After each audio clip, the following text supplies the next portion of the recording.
आज सबसे पहले हम आपको वो लाइनें दिखाएंगे जो चिंता की लकीरों जैसी दिखती हैं।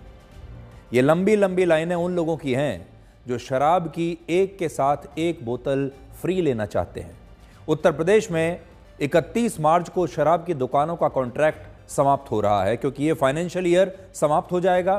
फिर नए फाइनेंशियल ईयर, नए वित्तीय वर्ष के लिए जो है नया ठेका मिलेगा। और इससे पहले सभी व्यापारी जो शराब के व्यापारी हैं वो शराब का अपना पुराना स्टॉक बेचने के लिए एक के साथ एक बोतल फ्री दे रहे हैं। और इसी वजह से उत्तर प्रदेश के अलग अलग जिलों में शराब की दुकानों के बाहर लंबी लंबी लाइनें लगी हुई हैं। और कुछ जगहों पर स्थिति यह है कि लोग 3-3 घंटे इन लाइनों में लगकर शराब खरीद रहे हैं। आपको याद होगा वर्ष 2020 में जब लॉकडाउन हटाने के तीसरे चरण में शराब की दुकानें खोली गई थीं, तब भी इन दुकानों के बाहर शराब खरीदने के लिए लोगों की भीड़ लग गई थी और लोग शराब के नशे के लिए कोविड को भी उस समय भूल गए थे। वो लाइनें भी आपको याद होंगी। ये शराब की दुकानों के बाहर जो लाइनें लगी थी कोविड के समय में, वो आप देख सकते हैं। बहुत सारे लोग सोचते हैं कि ये लाइनें उन लोगों की हैं जिन्हें शराब पीने की आदत है, शराब पीने की लत है। लेकिन एक रिपोर्ट कहती है कि अगर शराब के लिए लोगों की भीड़ लग रही है तो ये एक बीमारी का लक्षण भी है। और इस बीमारी का नाम है अल्कोहल डिपेंडेंस सिंड्रोम या अल्कोहल यूज डिसऑर्डर। इस बीमारी में लोगों को पता होता है कि शराब पीने से उन्हें क्या क्या नुकसान होगा, लेकिन इसके बावजूद वो शराब पीने के नए नए बहाने ढूंढते रहते हैं। जब खुश होते हैं तो खुशी में शराब पीते हैं, पार्टी करते हैं कि आज हम बहुत खुश हैं। जब दुखी होते हैं तो गम भुलाने के लिए शराब पीते हैं। जब कोई दोस्त बहुत खुश होता है तो फिर उसकी पार्टी में शराब पीते हैं। और जब कोई दोस्त गमगीन होता है तो फिर उसका गम भुलाने के लिए उसके साथ शराब पीते हैं। जब अकेले होते हैं तब भी शराब पीते हैं क्योंकि अकेले हैं। और जब दोस्तों के साथ होते हैं तब भी शराब पीते हैं क्योंकि दोस्तों के साथ एंजॉय करना है। यानी हर मौके पर लोग शराब पीना चाहते हैं। और आज भी उत्तर प्रदेश में बहुत सारे लोगों ने शराब पीने का एक नया बहाना ढूंढा है, और वो ये है कि वहाँ पर शराब की एक बोतल के साथ एक बोतल फ्री मिल रही है। क्या करते, एक के साथ एक फ्री मिल रही थी, इसलिए हम घर पर शराब ले आए।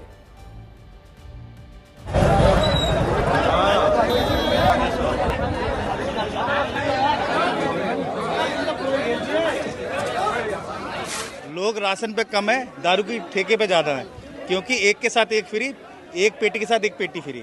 पब्लिक ऐसे ही मारा मार कर रही है जैसे आज ही सारा लेके जाएगी, सारा पी लेगी। यहाँ पे सुबह से ये लगा हुआ है, ऑफर लगी है, एक बोतल के साथ एक बोतल फ्री है, क्वार्टर के साथ क्वार्टर फ्री है, पेटी के साथ पेटी फ्री है, और 2000 रुपये से ऊपर की खरीद पे एक बोतल वैसे फ्री है। लोग ज्यादा से ज्यादा दारू की बोतलें यहाँ से लेना चाहते हैं, क्योंकि इस वाइन शॉप पर एक के साथ एक फ्री का ऑफर चालू हो गया है। नोएडा में ऐसी सैकड़ों वाइन शॉप हैं जिन पर एक के साथ एक फ्री का ऑफर जो है आज से चालू कर दिया गया है।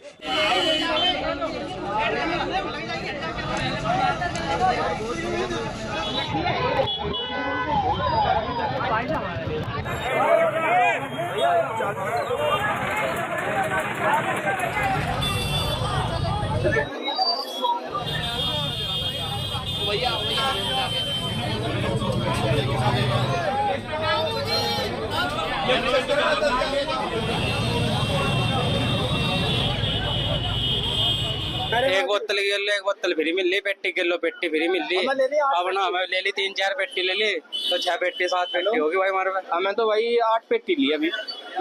तो 8 पेटियां कितने की मिली? ये हमें 4 के पैसे दिए, 4 फ्री मिली। हमें लिए 32,000 रुपए दिए, 32 में 4 आई तो और 4 फ्री मिली।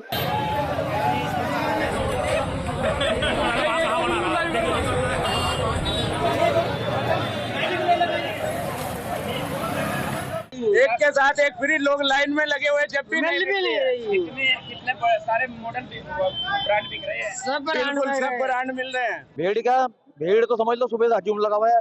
खुलने से पहले ही ठेके लोग बाग यहाँ बैठे हुए थे, इंतजार में थे खुलेगा तो हम तो लेंगे, छोड़ रखे हमने फिलहाल।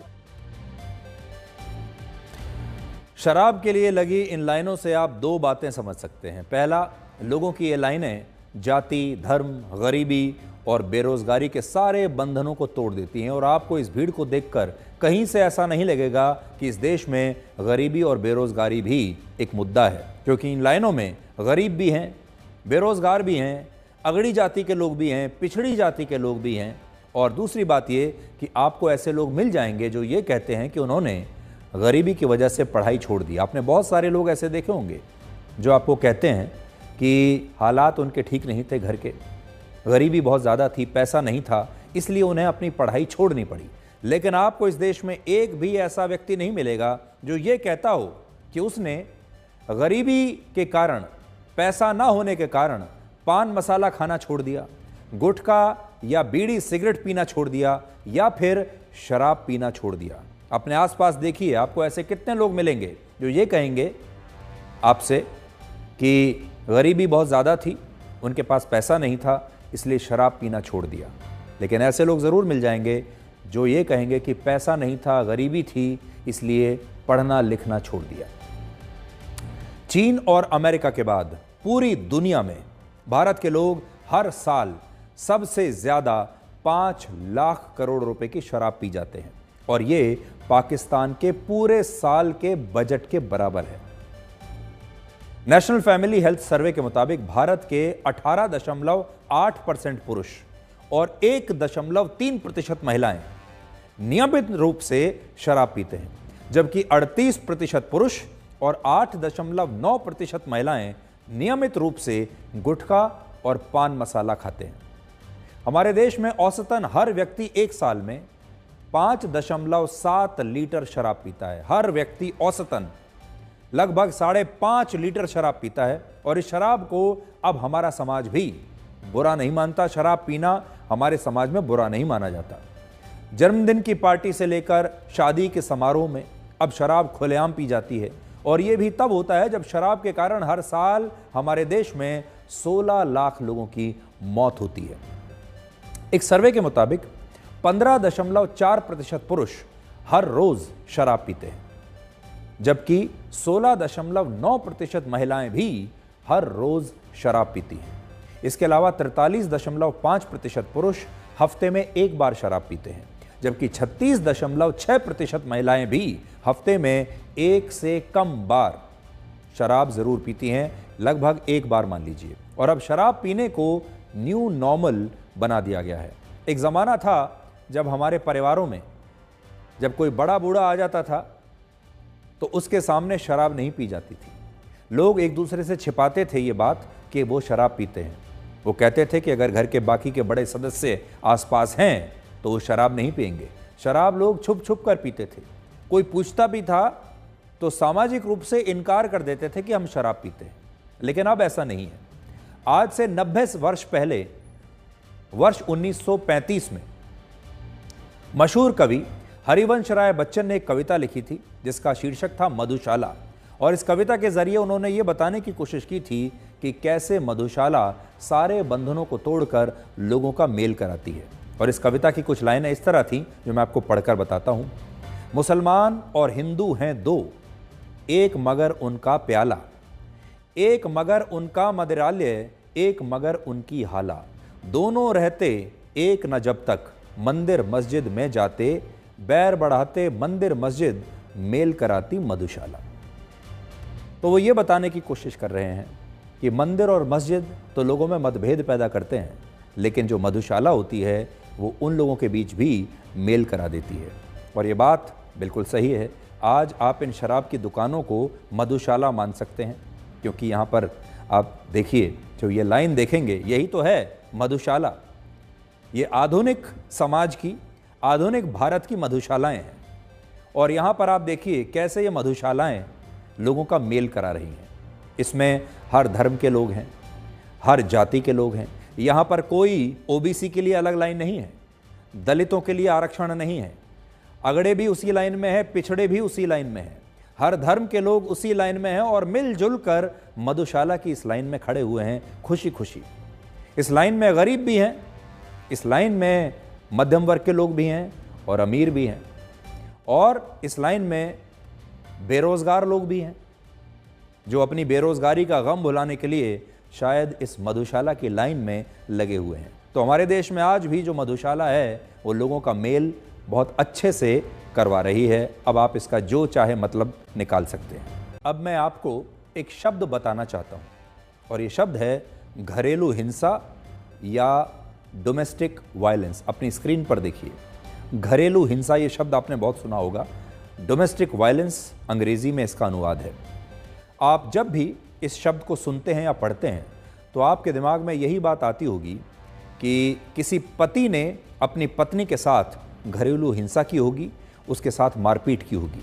लेकिन आपने क्या कभी ये सोचा है कि एक पत्नी भी अपने पति के साथ घरेलू हिंसा या मारपीट कर सकती है और कोई पति भी घरेलू हिंसा का शिकार हो सकता है? ये बात आज आपको अजीब लगती होगी, लेकिन कड़वा सच ये है कि पुरुष भी घरेलू हिंसा का शिकार होते हैं, लेकिन वो कभी इसकी शिकायत नहीं कर पाते और अगर करते भी हैं तो समाज में उनका मजाक उड़ाया जाता है। और ऐसा ही मध्य प्रदेश के रहने वाले अंकित के साथ हुआ है। अंकित की उम्र 33 वर्ष है और 33 साल के अंकित का आरोप है कि उसकी पत्नी अक्सर उसके साथ घर पर मारपीट करती है और इस घरेलू हिंसा के खिलाफ उसने पिछले साल पुलिस से भी शिकायत की थी, लेकिन पुलिस ने इस मामले को गंभीरता से नहीं लिया। मदद के लिए जब उसने चोरी छिपे अपने मोबाइल फोन से मारपीट के वीडियो बनाकर सोशल मीडिया पर अपलोड किए, तब भी लोगों ने यही कहकर उसका मजाक उड़ाया कि वो कैसा पति है जो अपनी पत्नी से इस तरह पिट रहा है।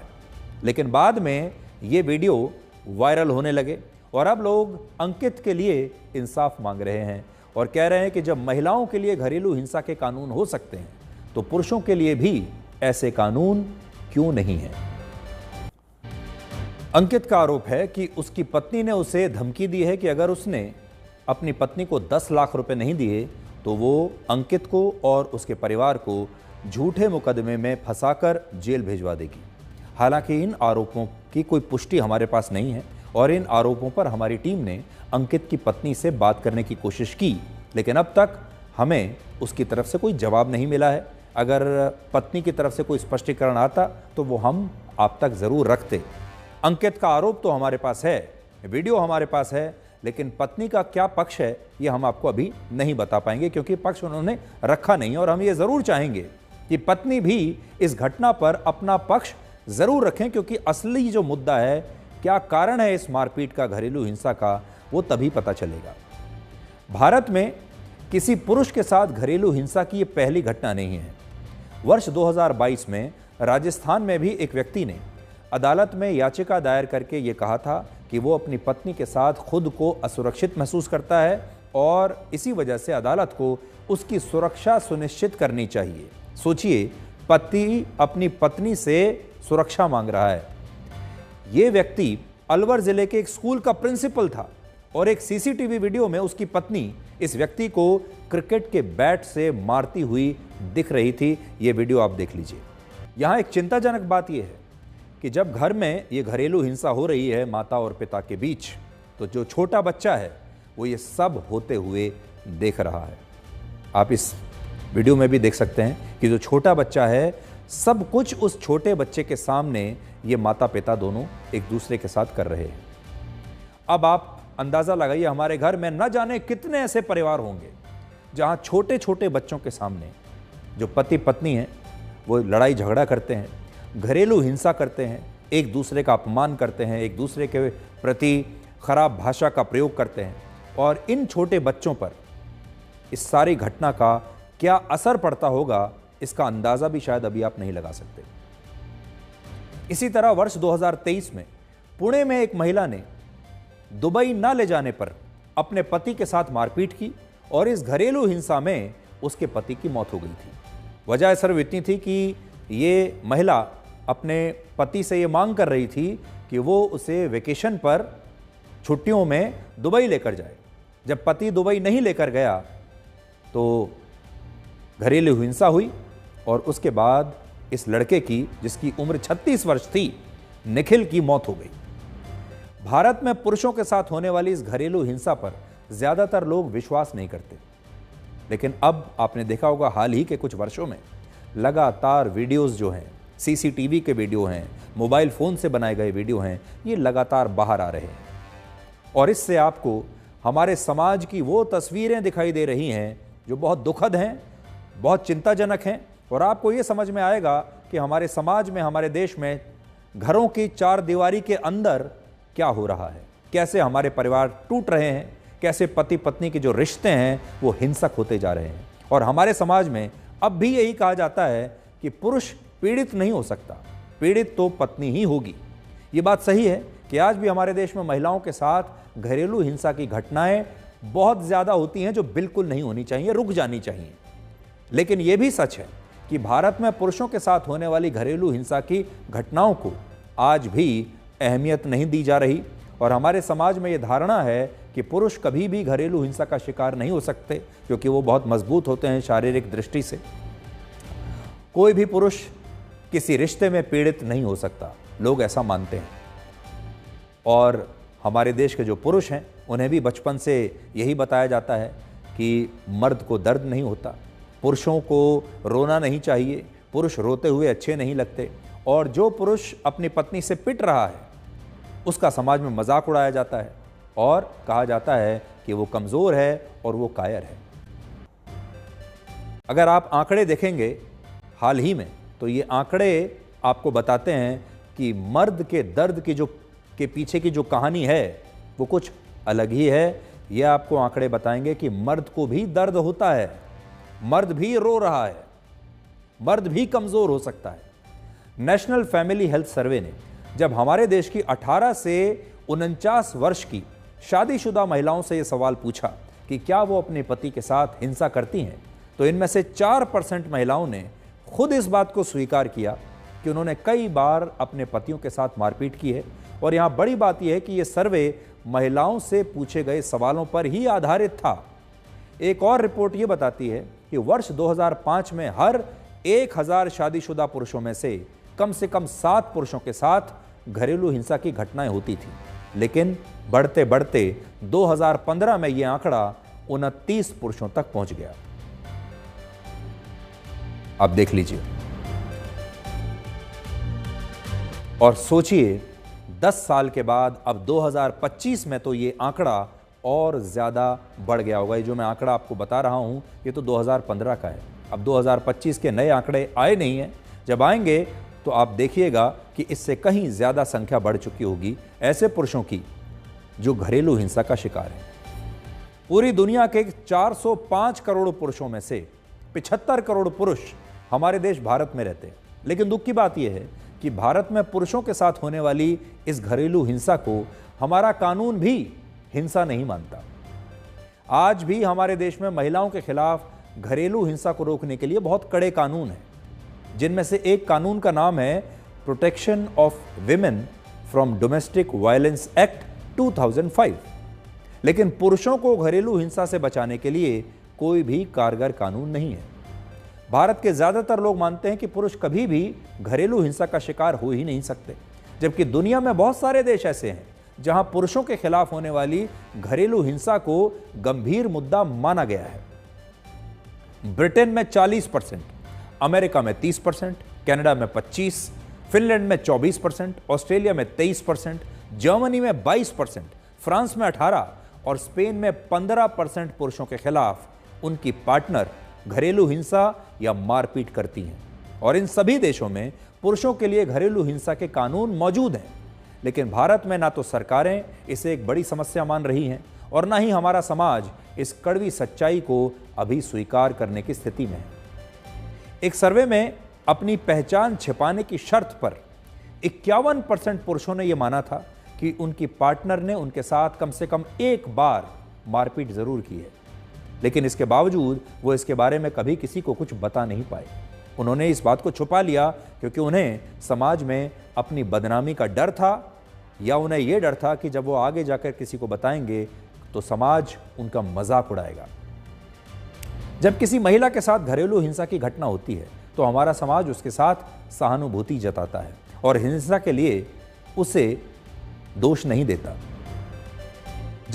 लेकिन जब किसी पुरुष के साथ कोई घरेलू हिंसा होती है तो उस पुरुष को ही अक्सर ताने दिए जाते हैं।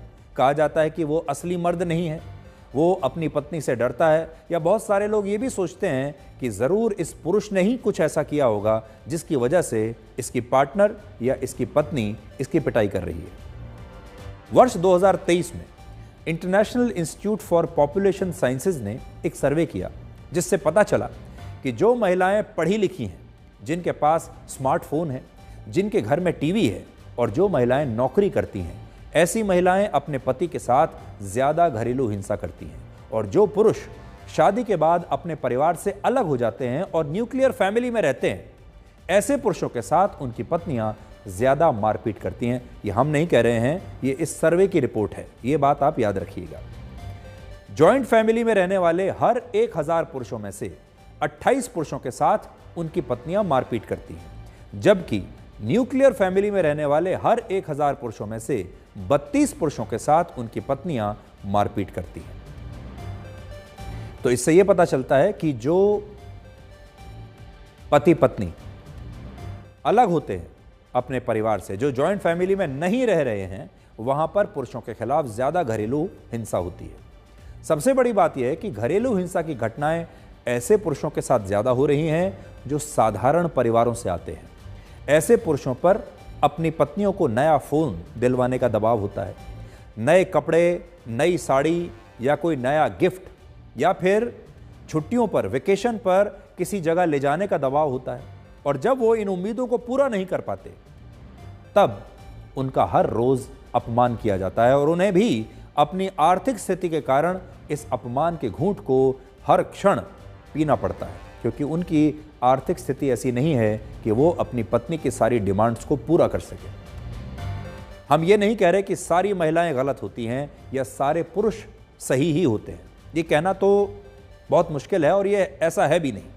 लेकिन सच्चाई ये है कि जिस तरह एक ज़माने में महिलाओं के खिलाफ घरेलू हिंसा एक बहुत गंभीर समस्या थी, ठीक उसी तरह से आज के इस इंटरनेट युग में पुरुषों के साथ होने वाली घरेलू हिंसा की समस्या भी बहुत गंभीर होती जा रही है। हालांकि महिलाओं के मुकाबले ये जो समस्या है आज भी छोटी है, लेकिन समस्या गंभीर है। सबसे बड़ी बात यह है कि जिस भारत में शादी को, विवाह को 7 जन्मों का बंधन माना जाता है, 7 जन्मों का रिश्ता माना जाता था, अब उसी देश में लोगों का शादियों में दम घुटने लगा है। इस बात को आप उत्तर प्रदेश की इस घटना से आज और ज्यादा बेहतर समझ पाएंगे। उत्तर प्रदेश के औरैया में एक महिला ने अपने बॉयफ्रेंड के साथ मिलकर अपनी शादी के 15वें दिन ही अपने पति की हत्या करवा दी। और जिस शूटर ने इस महिला के पति को गोली मारी, उस शूटर को इस महिला ने 1 लाख रुपए की सुपारी दी थी। और जानते हैं ये पैसा कहां से आया? ये वही पैसा था जो इस महिला को शादी में मुंह दिखाई के रूप में मिला था। यानी मुंह दिखाई के लिए जो पैसा मिला, उसी पैसे से सुपारी देकर अपने पति की हत्या करवा दी। जिस व्यक्ति से इसकी शादी हुई थी वो शहर का एक बड़ा कारोबारी था, उसके पास सब कुछ था, धन, संपत्ति, पैसा, सब कुछ था। इस महिला ने यह सोचा कि वो शादी के बाद अपने पति की हत्या करवा देगी और उसकी संपत्ति को हड़प कर अपने बेरोजगार बॉयफ्रेंड के साथ बाद में ऐशो आराम की जिंदगी जिएगी। लेकिन पुलिस ने अब इस महिला और इसके बॉयफ्रेंड और हत्या करने वाले शूटर को गिरफ्तार कर लिया है।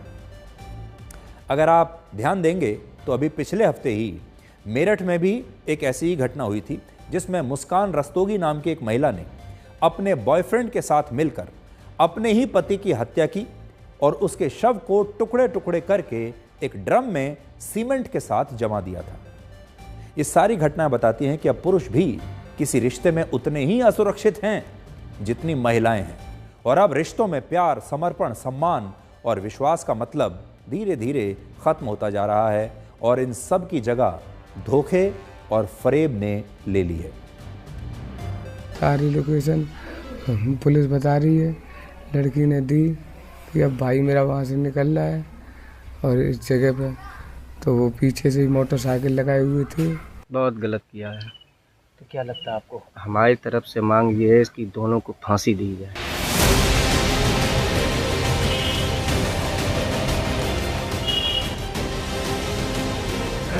जो हमको नहीं पता।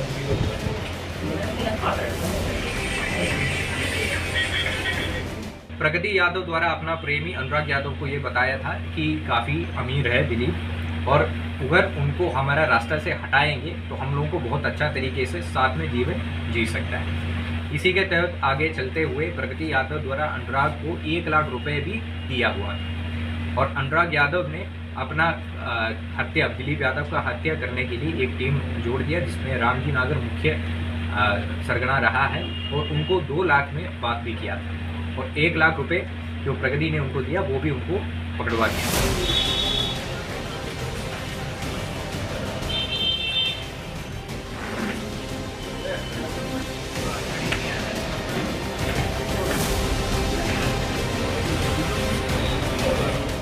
ये हमारी बहू की सारी रिपोर्ट बहू ने दी है, लोकेशन बहू ने पहुंचाई है। ये इसको मारा जाए, उसको बुला के उसे पकड़ाया, मोटरसाइकिल पे अब वहाँ पहुँच गया, अब वहाँ पहुँच गया, और वहाँ से लेके गए और हमारे लड़के की जान मार कर दी, और उसने हमें बताया नहीं, और बता देती तो हमें इसकी तो कोई जानकारी ही नहीं थी, हमारी बहू ऐसा काम करवा सकती है। वर्ष 2023 में हार्वर्ड यूनिवर्सिटी ने रिश्तों को लेकर एक बहुत बड़ी स्टडी की थी, और ये स्टडी बहुत लंबी स्टडी थी। 85 वर्षों तक ये स्टडी चली जो रिश्तों पर की गई थी। हम स्टडीज़ तो बहुत करते हैं, रिसर्च बहुत करते हैं, बड़े बड़े सर्वेज करते हैं, लेकिन रिश्तों पर बहुत कम शोध किया जाता है।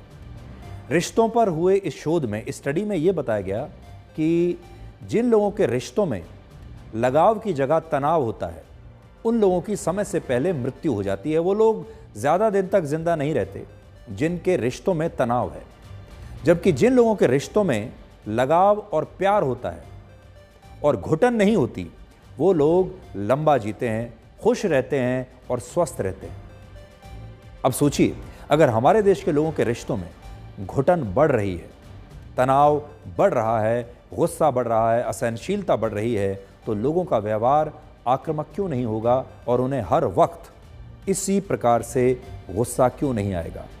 जब ऐसा देखते हैं हम तो ऐसा लगता है कि पूरा भारत एक प्रकार से क्रोध में है, भारत गुस्से में है, अपने घर में भी गुस्से में है, और जब आप बाहर सड़कों पर निकलेंगे तो आपको ऐसा लगेगा कि सड़कों पर भी जो लोग जा रहे हैं वो भी न जाने किसी बात पर नाराज़ हैं, किसी बात पर गुस्से में हैं, क्रोध में हैं। उन्हें हर किसी को पीछे छोड़कर आगे निकलना है, और जो भी उनके रास्ते में आएगा उससे वो लड़ भी सकते हैं, उसके सामने अपना क्रोध भी जाहिर कर सकते हैं। यानी हर शख्स परेशान सा है। अब हम आपको ये बताएंगे कि इस बार ईद के मौके पर बीजेपी ने पूरे देश को एक सरप्राइज़ दिया है, और सरप्राइज़ ये है कि ईद के मौके पर बीजेपी भारत के गरीब मुसलमानों के लिए एक नया गिफ्ट देने वाली है। बीजेपी ने आज से एक नया अभियान शुरू किया है, और इस अभियान का नाम है सौगाते मोदी, यानी मोदी की तरफ से सौगात। इस अभियान के तहत बीजेपी देश भर के 32 लाख गरीब मुस्लिम परिवारों को ईद के मौके पर एक स्पेशल गिफ्ट देगी, और इस गिफ्ट में एक विशेष किट दिया जाएगा, और इस किट में खाने पीने का सामान होगा, घर की एक महिला के लिए सूट का कपड़ा होगा, सेवइयाँ होंगी, दूध होगा, चीनी होगी और ड्राई फ्रूट्स होंगे। अगर हम ये मान लें कि एक मुस्लिम परिवार में औसतन कम से कम 4 लोग भी हैं, तो बीजेपी इस अभियान के तहत 1 करोड़ 28 लाख मुसलमानों को ईद के मौके पर ये विशेष गिफ्ट बांटेगी। ईद के साथ 13 अप्रैल को इस बार बैसाखी भी है, और 18 अप्रैल को गुड फ्राइडे भी है। इसलिए अल्पसंख्यक सिख परिवारों और गरीब ईसाई परिवारों को भी विशेष किट बांटी जाएगी, ये विशेष गिफ्ट दिया जाएगा, और इस अभियान को बीजेपी के 32,000 पदाधिकारी सफल बनाएंगे, और हर पदाधिकारी को कम से कम 100 तोहफे बांटने होंगे। इस प्रकार के 100 किट बांटने होंगे। ये पहली बार है जब बीजेपी ने अपनी स्थापना के 45 वर्षों में ईद के मौके पर इस तरह का कोई राष्ट्रव्यापी अभियान मुसलमानों के लिए चलाया है, और इस सौगात को बीजेपी ने प्रधानमंत्री मोदी की सौगात बताया है, सौगाते मोदी इसे कहा है। अब तक भारत के तमाम विपक्षी दल और विपक्षी नेता बीजेपी और प्रधानमंत्री मोदी पर यही आरोप लगाते आए हैं कि वो मुस्लिम विरोधी हैं, और लोकसभा में बीजेपी का एक भी सांसद मुस्लिम समुदाय से नहीं है। यानी बीजेपी चुनाव में मुसलमानों को टिकट नहीं देती और वो मुसलमानों के खिलाफ है, ये एक नैरेटिव गढ़ा गया है विपक्षी दलों द्वारा। लेकिन सच्चाई ये है कि बहुत सारे विपक्षी नेताओं ने भले ही राम मंदिर के उद्घाटन का बहिष्कार किया हो, महाकुंभ का बहिष्कार किया हो, राम मंदिर की और महाकुंभ की शुभकामनाएं लोगों को न दी हों। ऐसे आपको बहुत सारे विपक्षी नेता मिल जाएंगे जिन्होंने राम मंदिर की बधाई देश के लोगों को नहीं दी, महाकुंभ की बधाई नहीं दी, कहा कि महाकुंभ तो बेकार की चीज है, राम मंदिर से भी अपने आप को हटा लिया। लेकिन प्रधानमंत्री मोदी रमजान और ईद से लेकर सभी धर्मों के त्योहारों पर देश के लोगों को अपनी शुभकामनाएं जरूर देते हैं और अब बीजेपी उनके नाम से देश भर के 32 लाख मुसलमानों को ईद की सौगात देने वाली है।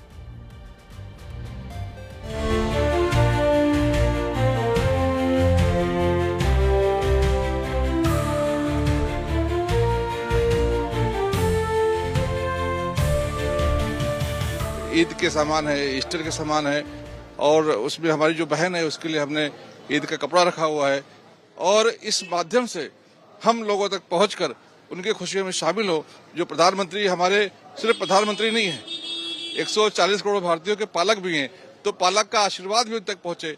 और हमारी संस्कृति है जब हम कहीं जाते हैं तो खाली हाथ नहीं जाते, इसलिए हम लोग तोहफा मोदी का किट लेकर जा रहे हैं। इस सौगात मोदी के अंतर्गत गरीबों में सहायता किट वितरण कार्यक्रम ये है और इसको पूरी तरीके से उन गरीब परिवारों को दिया जाएगा जिनके यहाँ ईद के वक्त काफी दिक्कतें होती थी। दरअसल 32 लाख जो देश भर के मुसलमान हैं उनको इस तरीके की किट जो है वो दी जा रही है और ये बड़ा कार्यक्रम दिल्ली बीजेपी अल्पसंख्यक मोर्चा की तरफ से यहाँ पर दिल्ली में किया जा रहा है और इसके साथ ही देश भर के अलग अलग कोनों में इस तरीके की तैयारी की गई है। इस किट के अंदर क्या क्या चीजें हैं वो आपको हम दिखाते हैं। इसमें महिलाओं के लिए कपड़े की व्यवस्था की गई है, यानी कि उनको कपड़ा मुहैया कराया जाएगा। ईद के मौके पर कपड़े जो हैं खास तरीके के इस किट के अंदर मौजूद रहेंगे। इसके साथ ही जो दूसरी सामान है उसको दिखाते हैं। सेवैयां सबसे खास होता है ईद के वक्त जो है उसको भी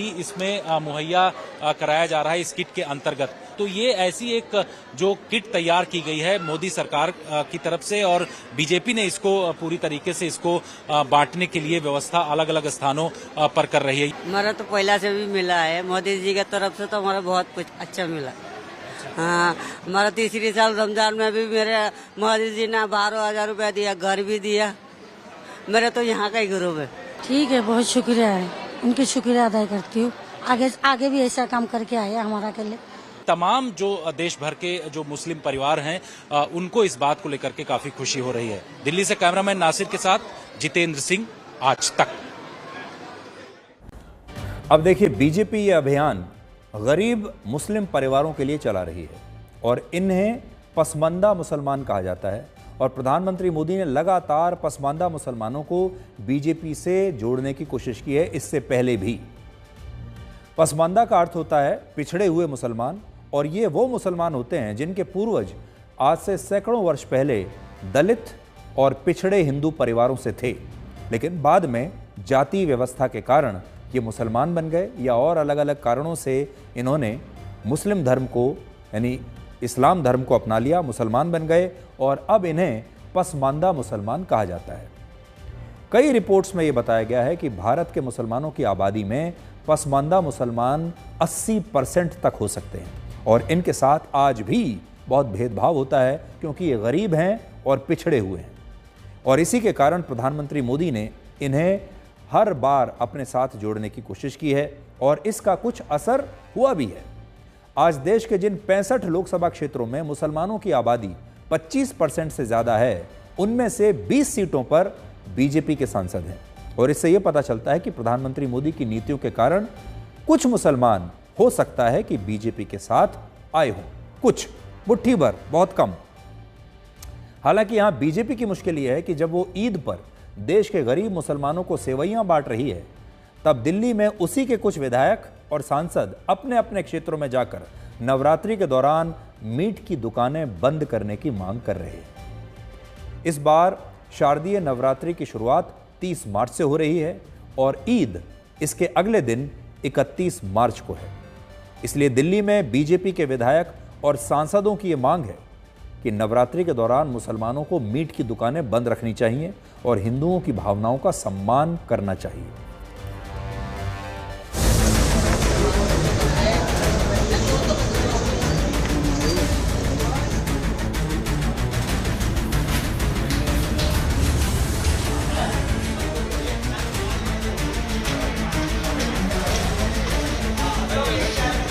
नवरात्रे आ रहे हैं, साल में 2 बार नवरात्रे आते हैं। हिंदुओं का सबसे बड़ा पर्व है, माँ की पूजा होती है। और तो उसमें अगर मंदिरों के आगे अगर मांस की दुकान खुलती है, कहीं ना कहीं हमारी आस्था को ठेस पहुंचता है और लोगों की जन भावनाओं को भी ठेस पहुंचता है।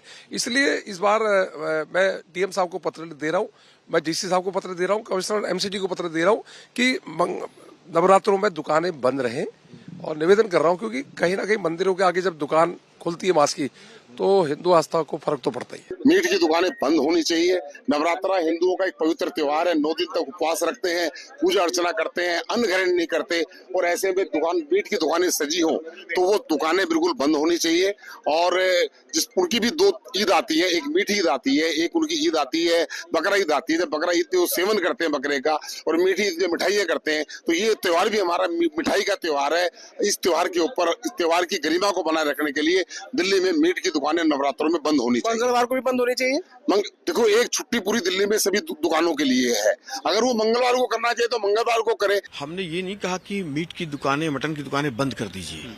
हमने ये कहा है खुले में मांस का कटना, पकाना और बेचना ये प्रतिबंधित होना चाहिए। क्यों? 9 दिन नवरात्र के हैं। इस 9 दिन के लिए हमने ये मांग की है क्योंकि ये हिंदू सनातन आस्था का विषय है। देखिए, ये मीठी ईद है, ये बकरी ईद नहीं है और बीच में हमारे नवरात्रे भी हैं। जैसा कि आपने होली पे देखा, हमने सब लोगों से निवेदन किया और उनके धर्म का भी सम्मान किया। अब मैं उनसे भी अनुरोध करूंगा कि हम भी उनके धर्म का सम्मान करेंगे और वो भी हमारे धर्म का सम्मान करें। बकरी ईद की बजाय मीठी ईद है, ये मीठी ईद मनाएं, सेवियां मनाएं और जिससे दुकानें खोलने की जरूरत नहीं पड़ेगी। जब नवरात्रि के दौरान मीट की दुकानों को बंद रखने की मांग हो रही है, तब देश को यह भी पता होना चाहिए कि भारत में 60% मीट की दुकानें हिंदू समुदाय के लोगों की हैं और 40% मीट की दुकानें मुसलमानों की हैं।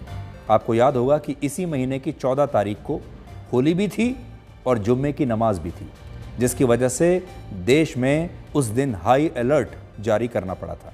लेकिन देश के हिंदुओं ने और मुसलमानों ने ये बता दिया कि वो होली और जुम्मे की नमाज एक साथ खुशी खुशी मना सकते हैं और उनके बीच अब भी आपसी सौहार्द बरकरार है।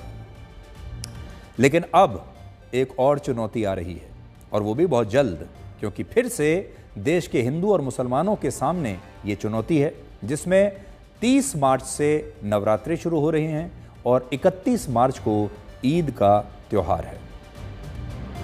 लेकिन आज एक बड़ा सवाल ये है कि बीजेपी ने सौगाते मोदी जो योजना है ये शुरू की है। बीजेपी देश भर के मुस्लिम परिवारों को ईद के मौके पर ये स्पेशल गिफ्ट भेज रही है, दे रही है।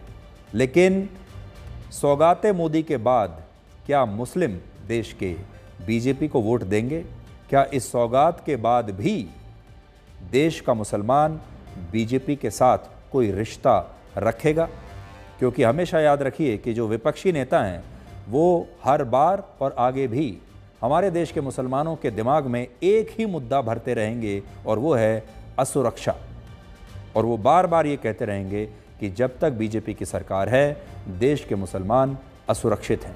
और जब मन में असुरक्षा की भावना आ जाती है तो कोई भी कौम हो, कोई भी समाज हो, कोई भी परिवार हो, वो फिर किसी गिफ्ट की तरफ नहीं देखता। वो सिर्फ ये सोचता है कि वो सुरक्षित कैसे रह सकता है, परिवार सुरक्षित कैसे रह सकता है। लेकिन ये एक ब्रेन वॉश जैसी स्थिति है। आज दिल्ली की मुख्यमंत्री रेखा गुप्ता ने अपनी सरकार का पहला बजट पेश किया है और ये बजट दिल्ली के इतिहास का अब तक सबसे बड़ा बजट है अब तक का। बीजेपी की सरकार ने 1 लाख करोड़ रुपए का बजट पेश किया है, जो पिछले साल की तुलना में 31% ज्यादा है।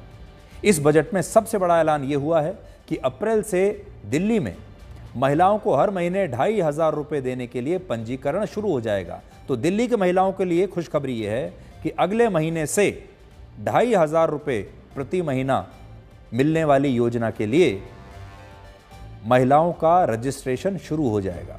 इस योजना के लिए सरकार ने 5100 करोड़ रुपए अलग से रखे हैं। 5100 करोड़ रुपए अलग से हैं, जिससे महिला समृद्धि योजना चलाई जाएगी।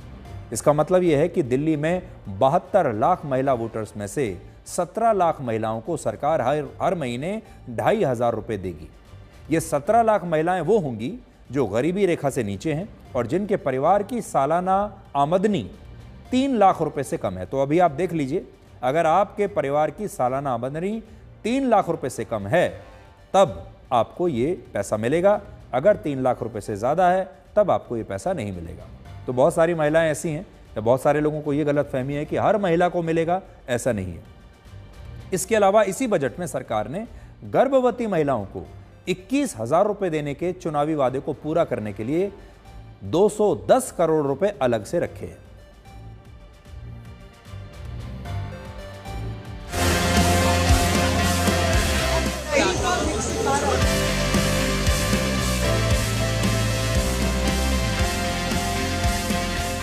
हमने घोषणा की थी कि दिल्ली की गरीब महिलाओं को प्रति माह 2500 रुपए उपलब्ध कराए जाएंगे। और मुझे ये बताते हुए अत्यंत खुशी है कि न केवल इस योजना को महिला समृद्धि योजना के तौर पे लागू करने का फैसला 2025-26 में इसके हेड में हमने 5100 करोड़ रुपए का प्रस्तावित प्रावधान किया और साथ ही मातृत्व वंदना परियोजना के अंतर्गत जिसमें 21,000 रुपए गर्भवती महिलाओं को और 6 पोषण किट दी जाएगी, उसमें 210 करोड़ रुपए का प्रावधान किया है। पिछली सरकारों के विपरीत हमारी सरकार की नीतियां गरीबों को गरीब बनाए रखने। महिलाओं के बारे में तो आपको बता दिया। दिल्ली में यमुना की सफाई के लिए, पीने के साफ पानी के लिए और सीवेज के लिए 9,000 करोड़ रुपए अलग से रखे गए हैं। यमुना की सफाई आप जानते हैं कि बहुत बड़ा मुद्दा था चुनाव में, और ये सरकार कह चुकी है कि वो यमुना की सफाई का काम जल्दी से जल्दी करेगी। यमुना नदी में नालों का पानी ना गिरे, इसके लिए सीवेज प्लांट के विकास के लिए 500 करोड़ रुपए दिए गए हैं, ताकि गंदे पानी को ट्रीट करने के बाद ही यमुना में छोड़ा जाए। तो यमुना की सफाई भी जो है ये एक बहुत बड़ा मुद्दा इस सरकार के लिए रहेगा। एक अनुमान है कि आम आदमी पार्टी ने अपने कार्यकाल में करीब 8 से 10,000 करोड़ रुपए यमुना की सफाई के नाम पर खर्च किए थे, लेकिन ये खर्च कहां हुआ, ये लेकर उन पर आज भी एक बड़ा सवाल बनता है। अब बीजेपी आरोप लगाती है कि केंद्र सरकार की तरफ से यमुना की सफाई के लिए 8,000 करोड़ रुपए दिल्ली सरकार को दिए गए थे, लेकिन फिर भी यमुना साफ नहीं हो पाई।